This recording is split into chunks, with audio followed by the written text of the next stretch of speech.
আসসালামু আলাইকুম এভরিওয়ান। আজকে আমাদের গরমে অবস্থা খুবই খারাপ, তাই আজকে চলে আসলাম পুকুরে একটু প্রশান্তির জন্য।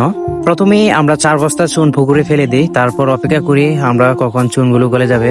তো আমরা অপেক্ষা করতেছিলাম এবং অপেক্ষার পর শেষ হওয়ার পরে এক পর্যায়ে আমরা সিদ্ধান্ত নিই যে চুনগুলো পানিতে ছিটিয়ে দিব, কারণ অনেকদিন যাবত আমাদের পুকুরে চুন দেওয়া হয় না। আর পুকুরে চুন না দিলে পানিতে অনেক জীবাণু ধরে এবং মাছেরও অনেক ক্ষতি হয় এবং পানিও পরিষ্কার থাকে না। তাই আমরা দুই ভাই মিলে ধীরে ধীরে আমরা চুন দিতে থাকি সারা পুকুরের মধ্যে। এবং আজকের আবহাওয়াটাও ছিল অত্যন্ত উত্তপ্ত এবং আকাশটাও খুব সুন্দর শান্তশিষ্ট ছিল, যার কারণে আমাদের খুবই ভালো এবং প্রশান্তি লাগছিল। গ্রাম মানেই শান্তি, গ্রাম মানেই প্রশান্তি। আর এইরকম একটা ভিউ দেখতে হলে আপনাকে অবশ্যই গ্রামে আসতে হবে।